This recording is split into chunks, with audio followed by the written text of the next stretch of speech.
Welcome to the Soul Archaeology podcast, a space for connection, resonance, witnessing, and learning.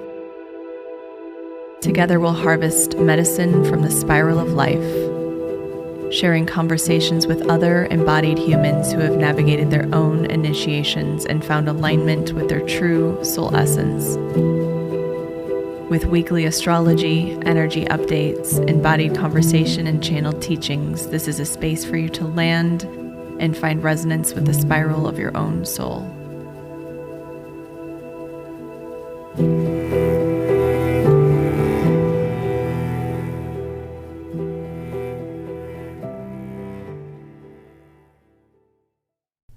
Hello everyone, welcome back to Soul Archaeology. I am in the desert today, recording from the desert, Joshua Tree. I'm here with my friend Jess at her desert home, her beautiful desert home. I brought Arlo with me and we're just having a very relaxing, chill weekend, which is so nice because my weekends are typically not super relaxing lately. I've been very busy and needing to catch up on a lot of things over the weekend. So this was an excuse to just really disconnect and melt into this middle space. We are right in the middle of this eclipse portal, which means we are a week since the last eclipse on October 14th, and we are a week from the next eclipse on October 28th, this coming Saturday. So what's interesting is that this is an eclipse portal that's including two signs that are not opposite one another, but are both Venusian.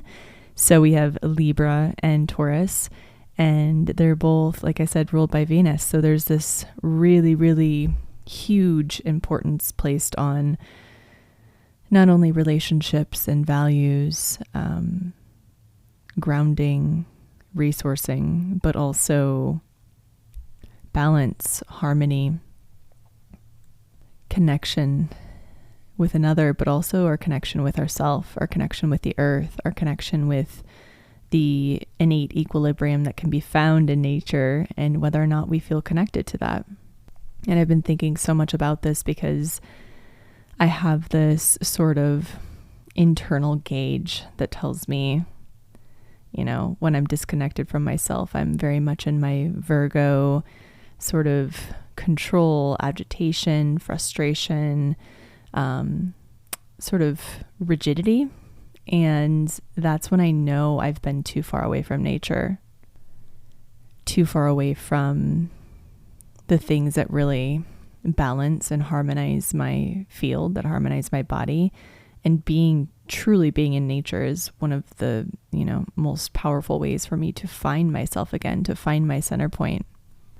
And so I spent last weekend in Yosemite and just kind of gave myself permission to be present with it, to be with the rocks. And the desert has always been a really powerful space of reflection for me, of regulation. It's so interesting because it's so opposite of what my body and soul naturally crave. I really crave moist, mountainous environments, trees, forests, more of that sort of feminine essence. And the desert is really masculine. It's dry, it's wide open, it's expansive, it's dangerous in a lot of ways. Everything's prickly and pokey, and so it really challenges me in the most beautiful way. And at the same time, it makes me feel really connected to myself. It forces me inward in a lot of ways, and so I'm grateful to be here. I've been, working really closely with my clients during this time. It's been really, really busy, number one, because a lot of people are seeking support during this time. But I know it feels like the world is on fire, because it is in a lot of ways. And so in the last episode, I talked a lot about resourcing, regulating, the tools to process what's coming through, what's coming forward for you, so that you can be that anchor, so you can be an advocate or an activist, whatever your soul is calling you to do. We all have a different role, depending on the global activation that we're receiving. And so Many people are feeling mobilized right now. They're allowing like their anger and their grief to mobilize them, which is so powerful. And we need that certainly when there's times of war or injustice. And other people are spending a lot of time resourcing, processing what's coming forward for them, and being an anchor of light, which is just as important, honestly. Because what's happening is we're essentially receiving such an influx of light on the planet. It's surfacing and activating the darkness, which is why we're seeing and why we're exposed to so much of the injustice, so much of the globalized grief, pain, suffering that is manifesting in war, in genocide, in murder, like the stealing of people's ideas, beliefs, traditions. It's all coming from a wounded place. And, the saying, hurt people. And that's really where like the root of the trauma and the pain, the suffering on this planet is, I truly believe, a disconnection from our innate wisdom within, our innate connection to God, our innate worthiness, but also our connection to nature. And so when we're connected to the earth, when we see each and every single human as the same, as one, when we can truly feel the goodness in each and every person, the sacredness in each and every person, that's when we, really begin to heal as a collective. When we learn to take radical ownership and responsibility for the trauma, the pain, the emotions held within our own cellular framework, our own fabric, it really creates a ripple effect. When we decide to own we don't have to necessarily own our trauma, right? Some of it is ancestral. Some of it might not be ours, but when we choose to align with our soul mission and come here to heal, to process what's here and now present for us in this exact moment, then we open up a space of acceptance, flow, perhaps even ease. Some peace can even sneak into that space. And then we can shift our own vibration to become a beacon of light for the planet. So really anchoring the light. And of course, I know it's easy to say, right? You hear that all the time. How do we actually do it? And I truly believe it's by transmuting the density. It's by being present with what's coming forward for you, having the self-awareness, the self-responsibility to create the space you need to process, even if that's saying, hey, I don't have the capacity right now to watch the news every day or to be online or to mobilize. I need to process what's here for me, because if I'm not, I'm simply amplifying the pain, the anger, the grief, the trauma, whatever it is. And so I do truly believe we are here within this lifetime. We reincarnated right now to heal our ancestral generational trauma. We came to heal the past so we can move forward empowered, so we can move forward from a space of love, of acceptance, instead of a space of trauma, of pain, of suffering, of anger, resentment. And that purification of the energy can only happen through the portal of our higher heart. It can only happen internally. Of course, we heal relational trauma, we heal attachment trauma and connection, but it starts within first. That self-awareness starts within. So if you think about it, what do you want to be a conduit of? What do you want to be a mirror for? More pain and suffering, more anger, or love, unconditional love, peace, even joy, right? So if you're listening to this, you are a powerful alchemist. You've come here to do some very, very heavy lifting. You've chosen this lifetime to heal the pain, the suffering, the density of your ancestors, of your past incarnations, of your childhood experiences, to embody more light, to embody more love, to be a conduit for the frequency that we're birthing, as this new world shifts and evolves. And so none of this means bypassing. It means being so radically present with what's happening internally for you as we witness the external, that you become a master alchemist. You become a master of transmutation. You can process what's occurring for you. You have the tools and resources, whatever they may be, to process, transmute, and ground the energy that's activating within your own system, so you don't pass on the generational trauma, so it ends with you. What's interesting is that our cells contain so much history and data from the past. Our soul has a very unique blueprint that contains data and information from the past. And so much of what we experience is not actually a reflection of the present, but a reflection of the past. So much of it gets manifested in anxiety for the future, right? We're afraid that we will continue unconsciously through these patterns of the past, whether they be ours or they be ancestral. But our framework is made up of this complex fabric of data and information, some that's ours, some that's our ancestors, some that's from past lives.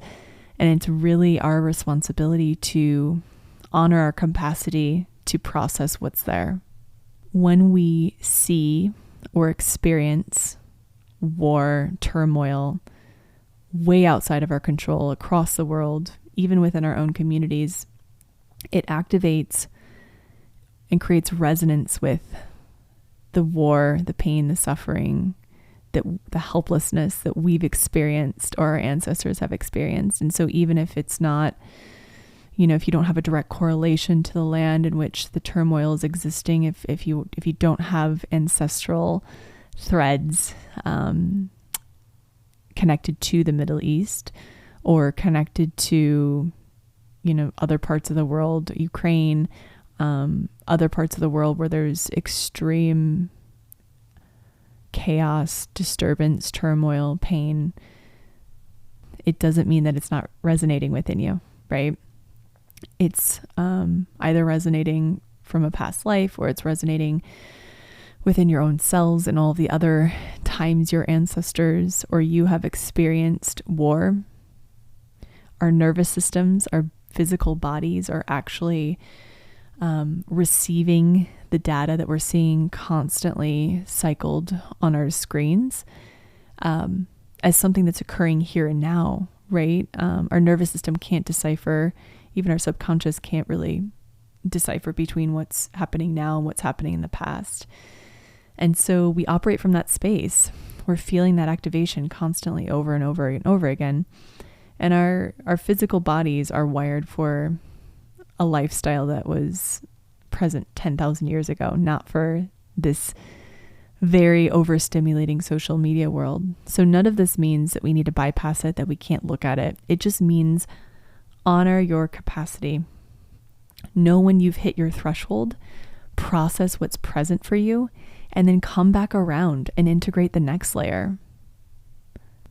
Libra can tend to, in its shadow, avoid, and we can't do that, right? We need to step into the highest expression of Libra, the highest expression of Aries, the conscious warrior that says, yes, I am a warrior. I am an alchemist of light, but I am also a human being who has to honor their physical form and their capacity within that space. So if you think about, the coping mechanisms we've developed as a society, the dissociation, the avoidant patterns that we've developed within connections, it's, I think, really a reflection of the fact that we're living so far outside of our natural wiring system. We are not wired to live this way. We are not set up to live this way, and we are. And so we need to move in a way that is not re-traumatizing. And really, if this isn't occurring for you within your direct lineage or direct family members, that you can be a beacon of light and hold space for the complexity of it, the pain, the suffering, and hold space for those who are in it, who don't have the ability to take a minute, to step away, to resource, and they're in full survival. And one of the most powerful tools that I've learned through my own training, as far as the nervous system is concerned and connection, attachment, is that two people cannot be dysregulated together and healing occur. So if you see someone who is dysregulated, you see someone who doesn't have the resources or the ability to regulate or to find the space, it's our role as the other to self-regulate and to even perhaps, if it feels safe and if the opportunity is there, to help co-regulate.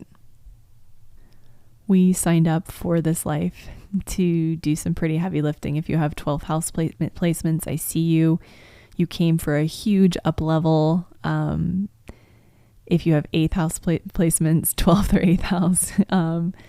If you have a lot of Scorpio in your chart, there's many factors that go into this, but we are here to heal the wounds of the past, to heal the wounds of our ancestors in order to move forward more embodied, more whole, more light, and to create a new earth for our future ancestors to thrive within, an earth that merges both our organic nature and our celestial nature, the needs of our physical form to stay so anchored to the planet, to stay so in tune, resourced by the earth, but also not forget our massive capabilities that we come to this life with, our innate tools, our wisdom, our capacity to expand our consciousness.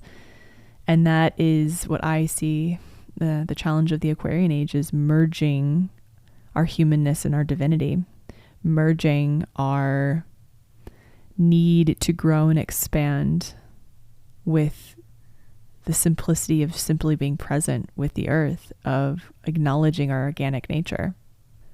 So as we move forward, through the last bits of this Plutonian transit through Capricorn, as we navigate the turmoil across the world, the turmoil within our own communities, homes, being, it's important to know that what you're feeling is not only a reflection of what's actually occurring now, but a reflection of the past, and that we are warriors of light that came here to transmute that so we don't pass it to our future ancestors. To be responsible cohabitants on this planet, to honor all life, not just human life. As we head into this next eclipse, this lunar eclipse in Taurus, there's some pretty intense aspects influencing this particular eclipse. And a lunar eclipse occurs when the earth comes right between the sun and the moon. The beginning of this evolutionary story we've been working through began in November of 2021. And this is the ending of it. This is the final closing of the door, the last chapter of whatever you've been navigating around embodiment, safety, resources, values over the last 2 years.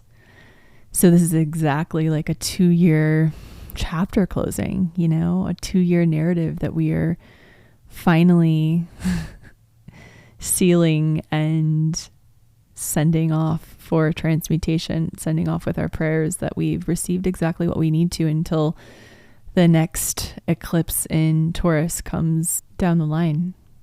And I did a few episodes all about the eclipses, so I don't want to go too much into what is the eclipse, what is it asking for us to see, but in particular with this eclipse, it is so much about embodiment, safety, transmuting the wounds of the past with, the South Node that was in Scorpio for almost 2 years as well.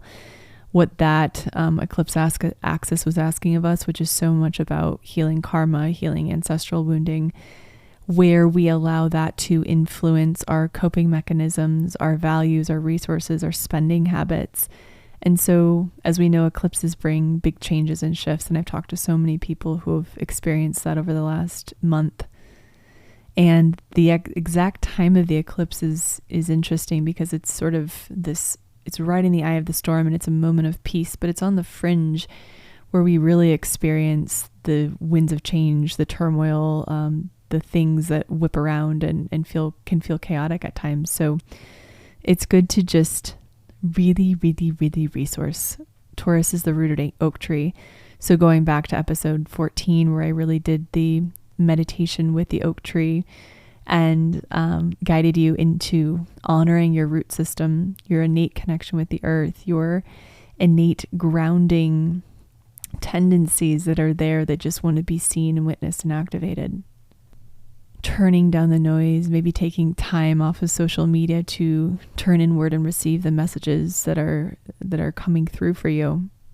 We're in a heavy lifting period. We still have quite a few outer planets retrograde, so we're still in this, still in the shadow of Pluto going direct, and we're still integrating a lot. So staying present with the changes, knowing that things come in and out quickly during eclipses. An opportunity might come through, but then it's gone as quickly as it came in, or an opportunity comes through and it sticks, or something leaves that you thought would be around for a while. So it's just important to really honor that, to honor where you are, to honor the last 2 years, perhaps take some space to journal what you've really been working through over the last 2 years and how you can release your grip even more. The card I pulled for today is from the Conscious, let me grab it really quick. The Conscious Geisha card deck that I actually got for Jess for her birthday, and it's really lovely. I got it at our little store in Moonistar in town here in Topanga, and I pulled the heart card, which of course makes sense. And it says, the center of your heart lies the energy source powerful beyond measure. As you draw this card, you are asked to align with the feelings circulating in your heart. Open yourself to love. In the seed of your soul, our heart resonates rich musical notes of love. When you allow yourself to feel the depths of your emotions, you can expand far and wide into the universe. The secrets of your desires and dreams linger in the treasure chest of your heart. Whenever you are lost, your heart will always lead you home. It will always be inside of you with undying loyalty, speaking with compassion and truth. The heart is a doorway to your truest nature, your supreme consciousness. Return to love more and more today by tuning into your feelings. Allow the sound of your heartbeat to guide you down the right path. So beautiful. Wow, this is, I can tell this whole episode was channeled because I'm feeling it activate my throat so much. So it was so lovely to be present with you today. Thank you for being. Thank you for your support. The best way to support the podcast is sharing on social media, sharing an episode and how it resonated with you, reviewing, rating, subscribing on iTunes and Apple. I just thank you so much. I think I have 55 reviews, which feels really lovely and abundant, and I'm so grateful. Like I said, I have some exciting guests coming on, so look forward to that. Happy Eclipse Portal, and I will talk to you next week.